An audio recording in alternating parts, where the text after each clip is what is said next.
The Big Ten has a big week one, highlighted by the win for Ohio State over Texas. What does that mean in the battle for conference supremacy with the SEC? We look ahead to week two and talk all things on the Big Ten Squad. You're talking ball with the Big Ten Squad, sponsored by Game Time. From USC to Ohio State, from Michigan to Oregon, from Nebraska to Washington, it's the local experts of the Locked On Podcast Network bringing you scoops, breakdowns, and the most comprehensive preview of the upcoming Big Ten weekend. No hurt feelings and thin skin allowed. Squad up, you're part of the Big Ten Squad. Happy Thursday, everybody. Welcome to this week's Locked On Big Ten Squad. I'm Spencer McLaughlin, your host, neutral arbiter of all things college football, of course. Zach Sako, Locked On Nittany Lions. Ryan Herrings, Locked On Badgers. Jacob Goins, Locked On Hoosiers. Hey, they beat Old Dominion. Nice job. Jay Stevens, Locked On Buckeyes with the win of the week in college football. Mark Colkin, Locked On USC. Roman Tomashoff of Locked On Huskies. Trent Condon, Locked On Hawkeyes. Let's hop right into it, guys. Jay, we got to start with you. Ohio State beats Texas. Nobody was okay. Goins gets credit. Goins full credit. Goins thought Ohio State would win. The rest of us were on Texas, including you, by the way. So the magical formula for Ohio State to win a big game is just have Jay Stevens pick against the Buckeyes. It's got to be a tradition at this point, right? I think so. I think we have to keep this thing rolling. Even if Oregon and Ohio State play in the playoff or a Big Ten championship, I still might pick against them because the last time I did that, Spencer, we all know what happened. Was it 34-0? Was that the lead at one point? I hate this squad more than life itself. Jay, you're sometimes. absolutely right. Yes, it was. Wow, yeah, Roman, were you playing in that game? Sorry, you're at the Sun Bowl. Yeah, all right. Go ahead, Jay. Go ahead, Jay. I will say one prediction I had for that game was kind of what actually happened that I didn't think Hartline and Sayin would be able to get into a rhythm. But it wasn't Sayin's fault. Sayin, while his numbers weren't sexy, he did what he needed to do. He took care of the ball. He had command of the offense. If there weren't the drops that they had, he would have had a pretty good stat line for a guy starting his first game up against a really good defense. The offense was really poor. It was the second lowest total yardage for a Ryan Day offense since the loss to Missouri in the Cotton Bowl in 2023, and that's a whole different scenario. But hats off to Ryan Day. Matt Patricia was a wizard in that game. He confused not only Arch Manning, but Sarkisian all day long. Well, at least one Belichick tree coach was able to be competent on week one of college football. Zach Sako, Locked On Nittany Lions. No problems against Nevada, I take it, for a team that some have said should be the favorites in the Big Ten this year. Yeah, no problems at all. Penn State allowed its first and only touchdown when the reserves, the third, fourth string defense was in under 30 seconds left to go in the game. So backdoor cover by Nevada, but the passing game looked so much better. It was nice getting wide receivers involved, not just a little bit, but a lot. They had Kyron Hudson go for 6 catches, 89 yards, and a touchdown. Trevor Pena had 7 catches, 74 yards. I get it, it's against Nevada, but it's just the look and feel of the passing game at this point in time, regardless of opponent, that there is an initiative to get the wide receivers involved. So I like where the passing game is heading at this point. By the way, Trent, wide receivers are players on the outside of an offense that catch passes from the quarterback pretty consistently. I just wanted to make sure we're all on the same page there. A guy knows a thing or two about receivers. Mark Colkin, Locked On USC. They got involved on Saturday, did they not, Mark? Yeah, they did what they were supposed to. Look, it's hard to get excited about beating a team called Missouri State, but when you put up 73 points, you can, I guess, smile, say they did their job. We'll see what happens this week. I hate these types of out-of-conference games. I give props to Ohio State, Texas playing that type of game. I give props to Alabama and Florida State playing that game, Clemson, LSU. I love that type of stuff. I get no joy other than, hey, USC won playing Missouri State. And that's all I got to say about that. Yeah, Herrings, would you rather talk about your Badgers or how Wisconsin is 1-0 in a conference that picked up a marquee win over Texas and didn't have some of the struggles that the SEC had in some certain spots? Let's talk Badgers, baby. Let's go. Okay. That's a decision. I didn't force him into it, guys. I didn't force him. Why would you want to do that? You did give him the option. You gave him the choice. You're right. For reasons. Unlike Mark, I am going to get excited. Listen, I'll say this. The Badgers, if you look at it, among teams that played actual FBS opponents, sorry, Indiana, among teams that played actual FBS opponents. Old Dominion is an FBS opponent by definition. Montana. It was Montana State. They're the better one. Wisconsin is actually first in the country in yards allowed. They allowed 117 yards. They shut Miami of Ohio out. It was a fun game. It was good. I mean, you don't take a lot out of it other than the defense looked improved. I will say this. There was at one point in the game, it was 3-0, a lot of punts. Nobody was scoring. And my buddy leaned over after an interception and said, I think we're Iowa now. And I'm like, you wish. You wish. Let's Iowa our way to 7-8 wins. Let's go. For the guy down there that thought the Badgers would win one game this year, the Big Ten. Yep, still do. Nah, that's crazy. This defense looks good. They shut them out. 117 yards allowed. We're going to Iowa our way to 8 wins this year, baby. By the way, Ryan, when you say shut them out, who is M in that sentence? It doesn't matter. Oh, okay. Pitch the shutout, you pitch the shutout. Yeah. I think it was Western Michigan.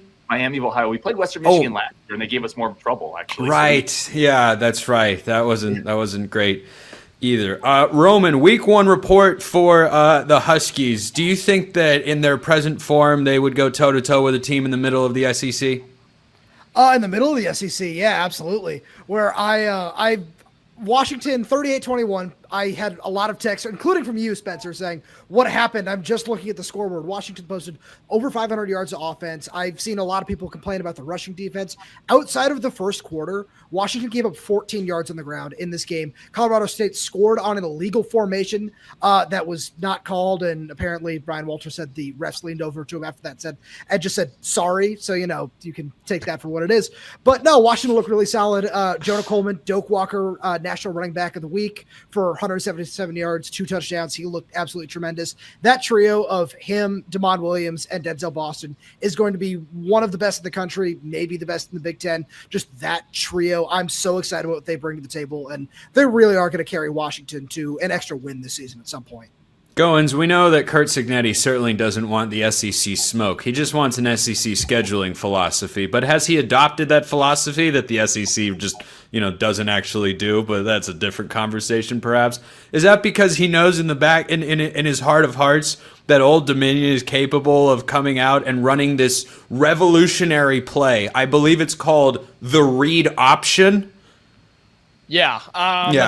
Yeah, that's it. That was literally all it was. They had a 75-yard touchdown run with the quarterback and a 78-yard touchdown run with the quarterback, and that was it. That's the only thing that Old Dominion did. But yeah, Kurt Cignetti needs to figure out how to stop that before he can talk trash about the SEC. Look, Old Dominion's not bad, but they're not good either. And if you take away 2 massive runs and you look at the game as a whole, Indiana dominated it. They just got stopped inside the 5 twice on offense. Fernando Mendoza was fine. He was average. Receivers didn't get involved, but Indiana ran the rock like crazy. So I'm not worried. Don't worry. We ramp up the competition this week. The Owls of Kennesaw State come to town. We're going to be fine. It's okay. Indiana is still a good football team. Yeah, that's another tough one there. Kennesaw State. Woo! Woo! I mean, do you think they would beat the Monarchs of Old Dominion? I mean, who?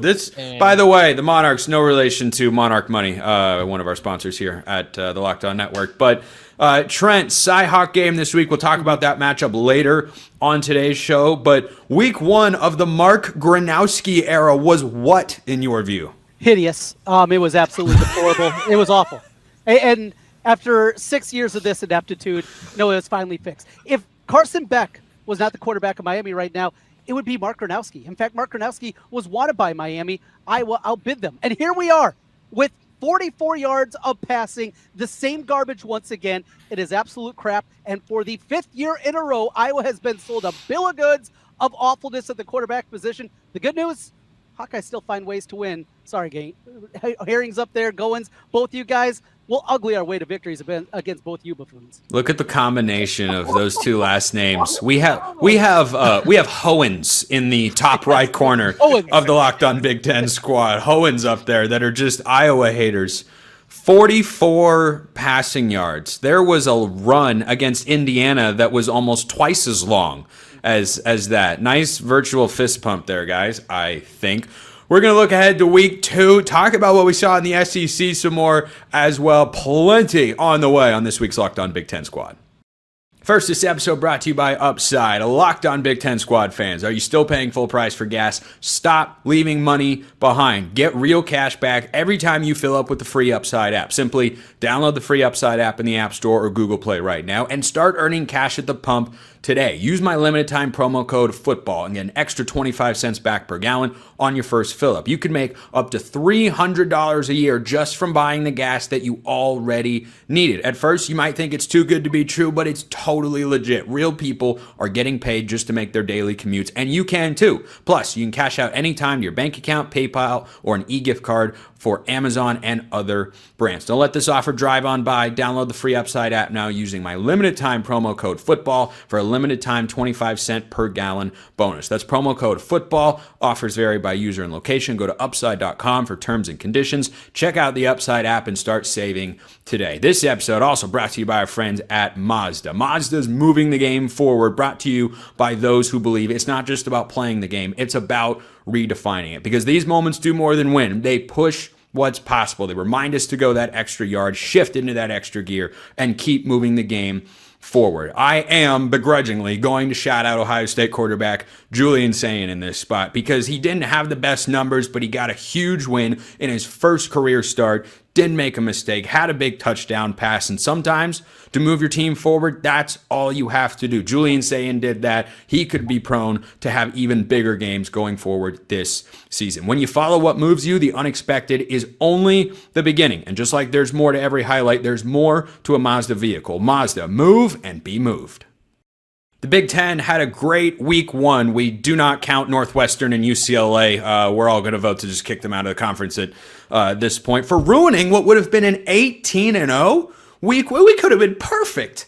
We could have been perfect, but the Wildcats and the Bruins, goodness, that was not particularly good. But this continuing conversation with the Big Ten having won the last 2 national championships, the SEC not having even been a part of those 2 national championship games. Ryan Herrings of Locked On Badgers, I start with you. You're incredibly familiar with the national title discussion, of course, as the host of Locked On Badgers. So what do you make of where these conferences are at right now? Ohio State, the big win. Not a ton of other, marquee matchups necessarily for the Big Ten, but I felt like with Ohio State's win, they did more than just hold serve. Oh, absolutely. And then you look at Alabama, right? Florida State, that game where Alabama, quite frankly, that score wasn't indicative of that game. I felt like Florida State really kind of walked them up and down the field, which, by the way, Wisconsin plays Alabama this year. I'm suddenly feeling a little better about that. That's maybe not stopped. I see you smiling, Spencer. Wisconsin can go down there and beat them after what I just saw. I look, nothing's impossible at this point. Nothing seems impossible. No, it just feels like a little more of the same. The Big Ten has gotten better. They continue to be the conference that the SEC is trying to catch up to at this point, and anything else is just a fallacy perpetuated by legacy voices that haven't come to terms with the current landscape of college football. I thought it was a great opening weekend. Big Ten did great, by the way. Shout out to Northwestern for finishing -5 in the turnover margin. I know you. Oh yeah, that wasn't good. Wow. Not good. But yeah, more the same for the Big Ten, and quite frankly, more the same for the SEC. Goins, your thoughts? Look, I think the 2 teams that looked the best for the Southeastern Conference were LSU taking down Clemson, but Tennessee against Syracuse. Like 2 SEC teams against 2 ACC teams. Every other team in the SEC was right? I mean, there wasn't a whole lot going on in that conference. Auburn was a good win. I'll give you that. Yeah, Auburn on the road at Baylor on that Friday. That was a solid win. But the Big Ten did what it had to do, took care of business in the smaller games, and will continue to show that it's the best conference top to bottom in college football. And I think the middle of the pack in the Big Ten is going to be so much fun down the stretch this year, and you saw that early in week 1. Trent, what do you make of the SEC landscape, or are you just focused on Cyhawk this week? No, I get a kick out of all the angst we've heard from Alabama. We don't have as much money. I'm poor. Look at me. You've been cheating for decade after decade, and now everybody else can actually spend money. And look how the other half lives. Those elephant tears I'm absolutely loving from Alabama. I thought it was crocodile tears. No, they're elephant. Big Al, elephant. Oh, I see. I knew what you meant. Okay, good. I'm glad. Jay, the SEC is of course no problem for Ohio State, but apparently no one is. 5 straight wins against top 10 opponents for Ryan Day, and yet somehow, what are we at? 4 straight losses to Michigan, 3 straight losses. You didn't have to bring that up. You could have kept it. No, I didn't have to. You didn't have to bring up a certain score earlier today. It doesn't feel very nice, does it, Gerald? So anyway, Ryan Day is on a bit of a heater right now, right? He is. He has put his team in a situation with the money that he can spend to be one of the best rosters and have one of the best coaching staffs in the country. Let's not gloss over the fact that Spencer Trent brought up the money, and the money is real. I think the middle of the Big Ten is going to be better because they can start spending money that they were spending in the South for decades. And so you will get that middle of the pack that will be better. And if we do get in a Big Ten SEC challenge, I think that people in the South will start to get really upset because those teams in the middle of the conference that the Southeastern Conference used to beat, all of a sudden, the Big Ten will start winning some of those games. I think we saw that in bowl season last year. I think we've seen that in other postseason environments, like the college football playoff, for instance. By the way, Mark, don't worry, this isn't a shot at USC, but down in the city of Los Angeles, I just want to have a quick word of advice for any sports team franchise at any level. Don't set up a fake business to pay your superstar to avoid the luxury tax. This is not the way to do it. LA Clippers. I mean, goodness gracious, Mark. What's going on down there in that city? I'm a Lakers guy, so you don't have to talk to me about the Clippers. Look, how many of you? I have 2 questions. And Jay, this is not to disrespect Ohio State's win, but had that game been played in Texas, what's the outcome? I think it's the same. Probably the same because of the defense. Okay. Yeah. I'm not looking to debate this. It wasn't a knock. Where I really want to go with this, did anybody watch ESPN Game Day? Yes. Okay. Did you start to notice the narrative shifting already to how we should be giving credit to the teams that play these tough out-of-conference games? Mm-hmm. And how all of a sudden, 10-2 versus 9-3 based on strength of schedule. This is what I've been talking about. This is why I don't like these Kennesaw States, Old Dominions, Georgia Southerns, Southwest Missouri State dropping the Southwest to become just Missouri State. These games do nothing for our programs other than you're writing a check to support a lower level program for the entire year. That's their athletic department's payroll. So this is why all of a sudden now the narrative with the SEC is, well, look, we're playing non-conference games and we're willing to go to Columbus, Ohio and put our record on the line. This is what's going on now. So all of a sudden we're spending the money, and as Trent said, Alabama's crying, elephant tears. This is how convoluted everything is right now.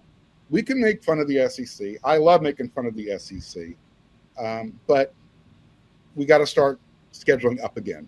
So for everybody, the James Signettis who say, we're going to schedule an SEC type of out-of-conference schedule. Kurt's who is James Signetti? Very well, because all of a sudden the SEC is playing non-conference. He's the younger, better brother of Kurt. Watch out! Whoa! Maybe you'll know how to schedule one Power 4 out-of-conference game as well. So now you're up to 10. Let's not say, hey, we're better than the SEC right now. It's all going to come crashing back down as soon as everything starts getting balanced out. That's all I'm saying.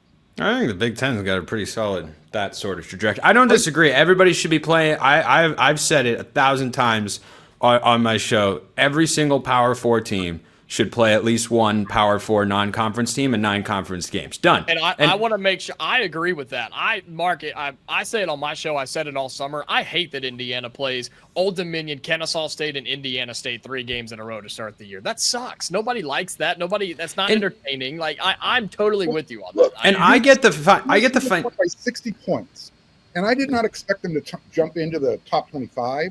Mm-hmm. But the coaches poll dropped them 2 spots. They had 116 votes going into their first game. They have 40 after the game.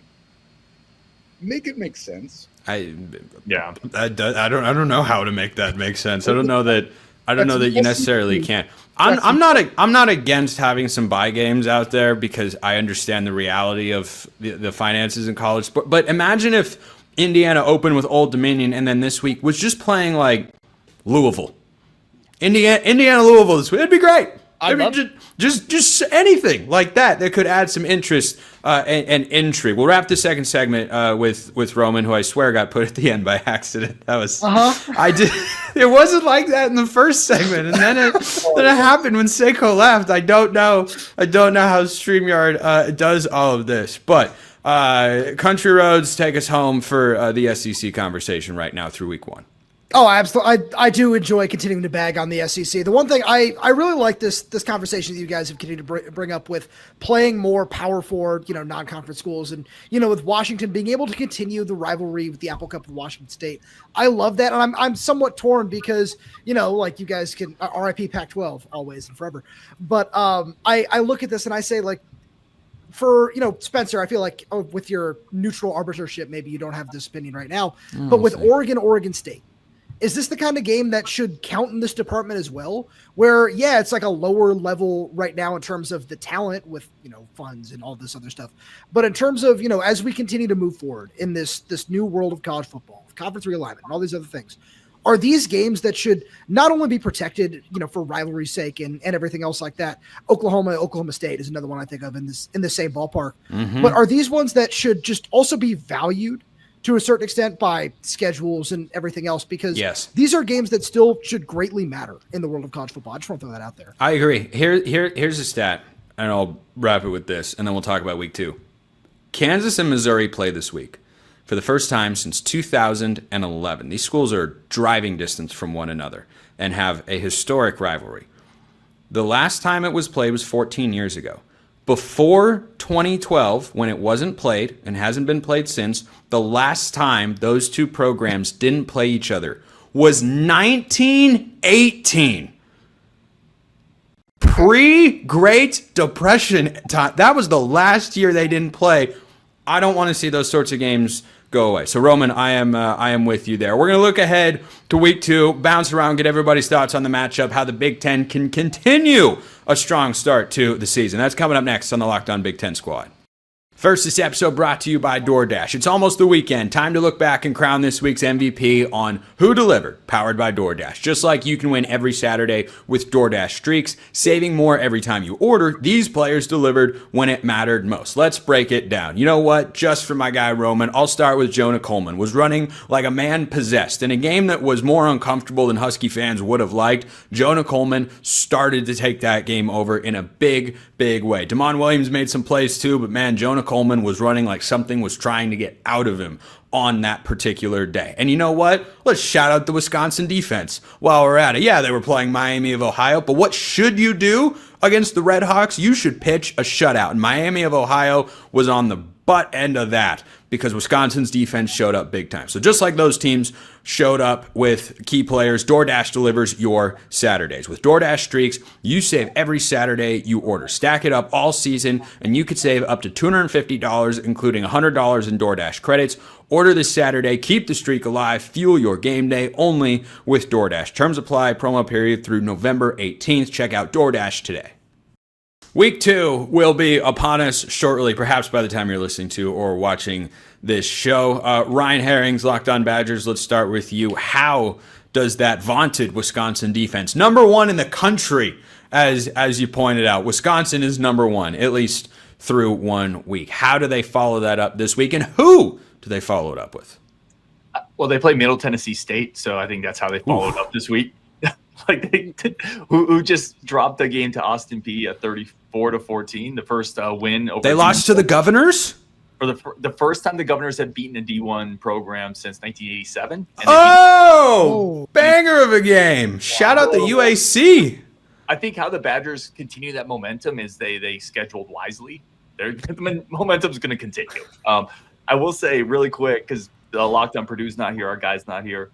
Ryan Brown leads the Big Ten in passing yardage with 310. And for a Purdue team that's been super down, they play, they play somebody terrible this week. Southern Illinois. Thank you. They're going to be 2-0 with Ryan Brown, who, by the way, really quick, I'll end on this. He's one of my zombie Badgers. So players that I interview that I think are going to come to the Badgers but don't eventually make it go onto my zombie Badgers roster. So he's been on the Locked On Badgers show. Ryan Brown, shout out to zombie Badgers. So it's great to see him succeed. Boiler up. That program needs some happiness. So they're probably going to go 2-0 behind zombie Badger Ryan Brown. Listen to that praise for Purdue. How about it, Goins, huh? It's bad enough that we hired a Purdue guy. Now we got to talk about it. It's not even here. Like, oh, we got to speak success into existence for those. Romance going on there, Ryan. I heard something in your voice. You okay? I feel it for him. It's the first name bond. Guys named Ryan. They stick together. They do. Roman, Washington this week. Give us a 60-second outlook. Yeah, the vaunted UC Davis Aggies are coming to town. Oh, don't sleep. Don't sleep. Top 10 in the FCS, number 7 right now, right? But I'm really interested in this matchup. I think their quarterback, Caden Pinnock, is really, really talented. And it's something that Washington fans have been, like I said a little earlier, really unhappy with the defensive line play, even though I don't think when you go back and look at the advanced numbers, it's anything to be mad about. Washington had 17 pressures, 15 hurries, and just 2 sacks against Braden Fowler-Nicolosi. I almost said Caden Pinnock again for Colorado State last week. But that's something where you go back and you look at the numbers. He had an average of 2.19 seconds to throw. And against Caden Pinnock, who is a really mobile guy, I'm intrigued to see what this is going to look like if they try to keep him in the pocket, anything like that. Because like I said earlier, we know what this offense is going to do. It's full just superstar talents. It's this defense that I want to see step up and just fill run lanes a little bit better, because if they can come out strong and just really overpower UC Davis like they're supposed to, I think people are going to feel a lot better with a bye week and then Washington State on the other side of that. Caden Pinnock is the guy's name? I thought it was Pinnock. Pennick. It sounded a lot like Penix, and I just was laughing at the irony of Washington's going to be out there like, yeah, Penix, no, not go against that guy. Trent, over under 70 passing yards for Mark Gronowski this week. Well, our friends at FanDuel have it at 136.5. Under. Oh my gosh. Under of the week. Coming up this week for everybody out there. I will say that he goes over your total, though. We'll get there in that one. Look, Iowa's won 6 straight in Ames. Iowa has not lost at Iowa State since 2011. Matt Campbell, for all the accolades that he's gotten, has never beat the Hawkeyes in his own building. So Iowa has a lot. Plus, Kirk Ferentz is going for the all-time Big Ten wins record coming up this weekend. Plenty of motivation on the Iowa side. The problem, Iowa State actually looks really good. I don't have a good feeling about this game, the way that the Cyclones have looked this first 2 weeks of the season. I think Iowa goes in there and does lose for the first time since 2011. I got a 23-17 crappy Cyclones. Did you guys hear Trent's just bottomed out mentality of like, we'll get over 70 passing yards, I think. But under 136. We'll get there. But 135 under. Please. Jay Stevens, I presume a simpler matchup, but maybe a better quarterback than Arch Manning on tap this week? I don't know. Who you got? Grambling State, it's going to be a cakewalk. Well, it's going to be a game that I only care about halftime because I care about Grambling State's marching band. They're not going to be much of a test, but Ohio State is going to have to be more explosive on offense. That's one thing Ryan Day is preaching this week for the team to grow. Offensively, it's still weird that Sam played as well as he did, and the offense only get 200 yards of offense. It's still wild to say that they won that game against Texas when the offense really couldn't do anything. I just think that they could just kind of roll in there and score 50 points as they should, but they got to get the ground game going too. I am a critical grader, and so even if they blow them out, I'm trying to make sure they hit some stat marks in this game to see the necessary growth from last week to this week. Did anybody see the video meme comparing Arch Manning to Uncle Rico? Yeah. Napoleon Dynamite. Just the sidearm flick. It was so good. Anyway, Mark, the return again of Clay Helton to Los Angeles. I mean, should he get a round of applause? Should he get booed? Like, what are you feeling here about your old head coach? Well, that's actually been a topic of conversation going on the message boards. How should Clay Helton be treated when he shows up? I think the right thing to do is just, give him a little polite golf clap. I think what would be hysterical is if it was just dead silence. and all of a sudden you see a tumbleweed come out of the tunnel right before play. But this is one of those games where I don't know if USC is going to improve on their scoring average in this game. I do think they'll drop half a C note on Clay and send him on his way with a paycheck. Look, Jaden Mayava, in fact, USC's entire first-string offense, they played the first half last week. That was it. He was 15 for 18, 295 yards to Purdue's 310, and it took a whole game to get there. But I'm sorry, Ryan Brown. No, it's true. It's facts. USC just needs to continue to build on beating teams they're supposed to beat. And then next week it'll be the battle of Jaden Mayava versus Ryan Brown in West Lafayette. Yeah, hey, Nick Garvin's been adamant that Purdue is pulling the upset of USC next week. You better be prepared. Goins, you said earlier that Fernando Mendoza was average in his first start, which is just shocking to me as somebody who all offseason said he's fine. You can win games with him, but he's just kind of an average guy. So I was stunned, shock and awe in my office when I saw that all unfold. I imagine that's where the progress begins for Indiana. Yeah, I mean, other than, like I said earlier, giving up the 2 big running plays to the quarterback last week on a read option, which Dexter Williams for Kennesaw State can run it around a little bit. And just to let people know, the Owls almost walked in here with a P4 win. They almost beat Wake Forest last week. And not that Wake Forest is any good, but a missed PAT and a missed field goal kept Kennesaw State out of the win column. So not that they're good, but they're not bad. But yes, the development of Fernando Mendoza, the timing with the receivers, and getting the offensive line exactly where they need to be, that's what I expect Indiana to do a ton on Saturday. You ran the ball in game 1, time to throw the ball in game 2. Can anyone tell me Kennesaw State's mascot and name at least one other school that shares that mascot name? Owls, Temple. The Owls. Oh, Trent got it first. Trent was on top of it. He knew where I was going with that. We can't pass, but we can do trivia. Yeah. I was going to say, didn't Spencer say Owls like 2 minutes ago also? I actually said it, but that's okay. Oh, you said it. Yeah, I said Owls. Yeah, Same guy. is there? There's a there is a third owl. I can name a third owl. Does anybody else have it? Florida Atlantic. It's FIU. Oh, there's a fourth. I didn't think about FAU. Who's the fourth? Rice. Oh yeah. Rice in the American Conference are also the Owls. Yeah, funny that trivia comes up on this show because Locked On Ducks people know I'm a big trivia guy, and apparently they are as well. So I love ending with trivia to end today. That's like the best way ever to end today's show. I should start making that a weekly thing where I give you guys a Big Ten trivia segment. Ryan Herring's Locked On Badgers, Roman Tomashoff, Locked On Huskies, Trent Condon, Locked On Not Passing Hawkeyes. Or I should say, still not passing Hawkeyes. Jay Stevens, Locked On Buckeyes. Mark Colkin, Locked On USC. Jacob Goins, Locked On Hoosiers. I'm Spencer McLaughlin from Locked On All Over the Place. Appreciate everyone listening. I will see you next time. And until then, hope you all have a wonderful rest of your day. I didn't screw it up.